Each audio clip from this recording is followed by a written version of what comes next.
ይገልጸዋል። በሃያኛው ክፍለ ዘመን መጀመሪያ ላይ ሩሲያዊው የፊዚክስ ሊቅ አሌክሳንደር ፍሬድማን እና ቤልጂያኑ የጠፈር ተመራማሪ ጆርጅ ላማትራ በንድፈ ሐሳብ ደረጃ እንዳሰሉት ዩኒቨርስ ያለማቋረጥ እንቅስቃሴ ላይ እንደሆነና እየሰፋ እንደሚሄድ ገልጸዋል። ይህም እውነታ በ1929 በተደረገው በምልከታ በተገኘ የጥናት ናሙና ሊረጋገጥ ችሏል። አሜሪካኑም ጠፈርተኛ ኤድመን ሃብል ሰማይን በማጉያ መነጽር ከተመለከተ በኋላ ከዋክብት ያለማቋረጥ እየተራራቁ እንደሚሄዱ አሳውቋል።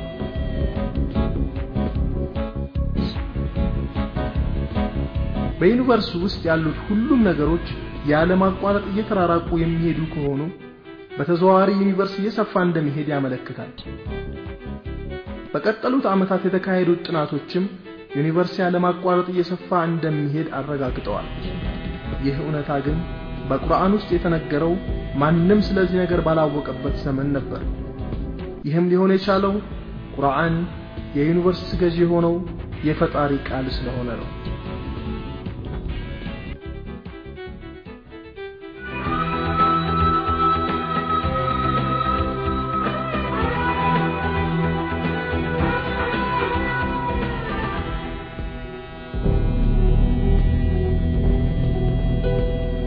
በቁርአን ውስጥ ፀሐይና ጨረቃ በተወሰነላቸው ምህዋር ላይ እንደሚንቀሳቀሱ በሱረቱል አንቢያ አንቀጽ 33 ላይ ተገልጿል።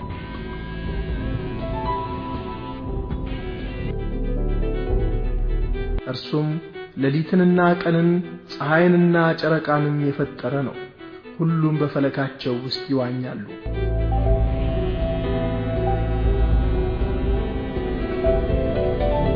በሱረቱል ያሲን ቁጥር 38 ላይ በሚገኝ ሌላ አንቀጽም ፀሐይ በአንድ ቦታ ላይ የጸናች እንዳልሆነችና በራሷ ምህዋር ላይ እንደምትንቀሳቀስ ተጠቅሷል። ፀሐይም ለርሷ ወደ ሆነው መርጊያ ትሮጣለች። ይህ ያሸናፊው የአዋቂው የአምላክ ውሳኔ ነው።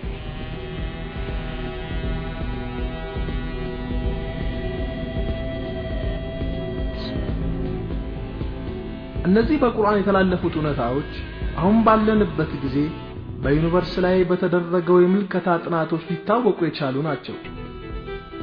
ሊቃውንት ባሰሉት ስሌት መሰረት ፀሐይ በሰዓት 7,200,000 ኪሎ ሜትር በሆነ ፍጥነት ሶላር ፕሌክስ በመባል ተለይቶ በሚታወቅ ምህዋር ላይ ቬጋ የተባለች ኮከብ ወዳለችበት አቅጣጫ እየተጓዘች እንደሆነ ገልጸዋል። ይህም ፀሐይ በቀን 17,280,000 ኪሎ ሜትር ትጓዛለች ማለት ነው። ከፀሐይ ጋር የስበት ስርዓታቸው ተመሳሳይ የሆኑ ፕላኔቶችና በእነሱ ዙሪያ የሚዞሩ ተዘዋዋሪ አካላት ወይም ሳተላይቶች በሙሉ ከፀሐይ እኩል በሆነ ፍጥነት ይጓዛሉ። በተጨማሪ ሁሉም በዩኒቨርስ ውስጥ ያሉ ኮከቦች በየራሳቸው መንገድ ላይ በተመሳሳይና በታቀደ እንቅስቃሴ ላይ ይገኛሉ። በዩኒቨርስ ውስጥ እነዚህ ከላይ የተጠቀሱት በርካታ የከዋክብት መንገዶች እንዳሉ በሱረቱ ዛሪያት አንቀጽ 7 ላይ እንደሚከተለው ገልጾታል። የከዋክብት መንገዶች ባለቤት በሆነችው ሰማይ እምላለሁ።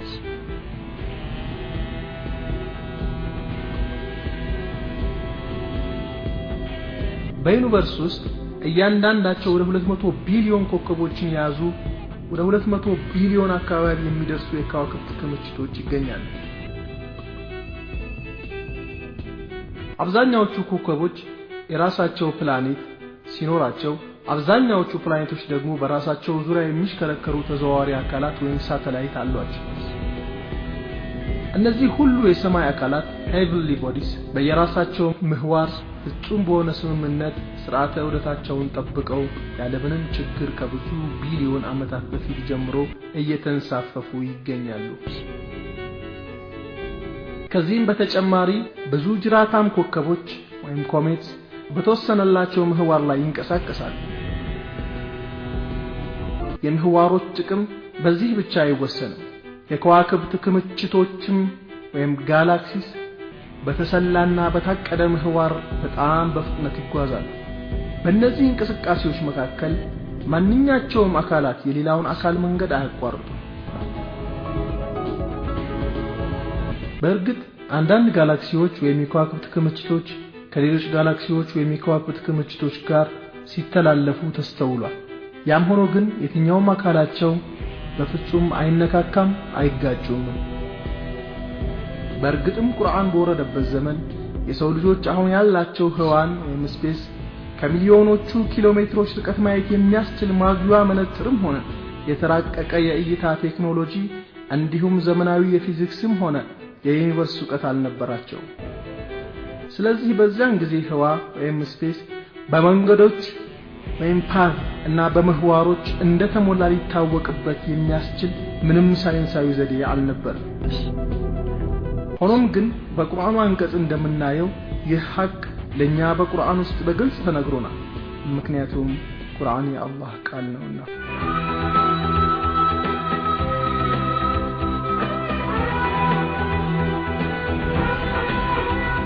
አላህ Subhanahu Wa Ta'ala በቁርአን ውስጥ በጣም ማራኪ ስለሆነው የሰማይ ልዩ ባህሪ በመግለጽ ትኩረታችንን እንዲሳብ አድርጓል።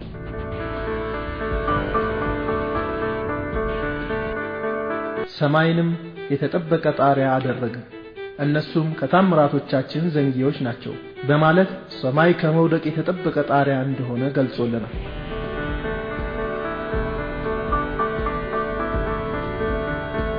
ይህ የሰማይ መለያ ባህሪ በሃያኛው ክፍለ ዘመን በተደረገው ሳይንሳዊ ጥናት ሊረጋገጥ ችሏል።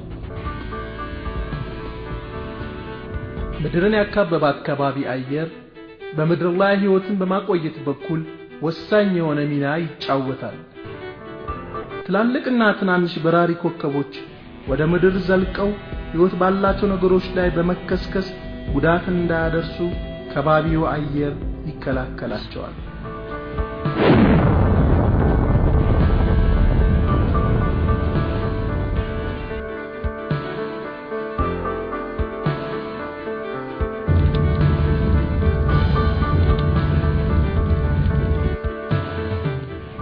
ከዚህ በተጨማሪ ከባቢ አየሩ ህይወት ላላቸው ነገሮች ጎጂ የሆኑትን ከህዋ ወይም ከስፔስ የሚመጡትን የብርሃን ጨረሮች አጣርቶ ጉዳት ያላቸውን ያስቀረ ጉዳት የሌላቸውና ጠቃሚ የሆኑትን ጨረሮች ብቻ ያሳልፋቸዋል።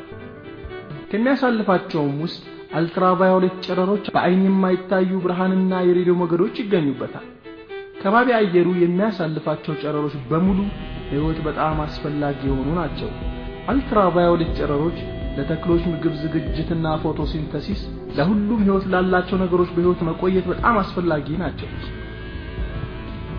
አብዛኛው ከፀሐይ የሚረጩት አደገኛ አልትራቫዮሌት ጨረሮች በከባቢ አየሩ የጋዝ ንብብር ወይም ኦዞን ሌየር ተጣርተው ጠቃሚና አስፈላጊ የሆኑት ብቻ ወደ ምድር ሲደርሱ የተቀሩት ይመለሳሉ። የከባቢ አየር የመከላከል ተግባር በዚህ ብቻ አይወሰንም። ከዚህ በተጨማሪ ምድርን ወደ ኔጌቲቭ 270 ዲግሪ ሴንቲግሬድ ከሚደርሰው የህዋ ቅዝቃዜ ይከላከልላታል።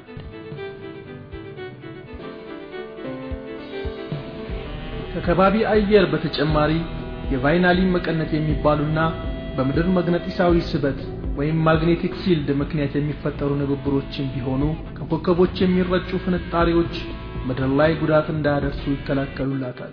ይህ የቫይናሊን መቀነት ባይኖር ኖሮ ከፀሐይና ከሌሎች ኮከቦች በተደጋጋሚ የሚረጩት ሶላር ፍሌርስ በምድር ላይ ያለውን ህይወት በሙሉ ያጠፉት ነበር።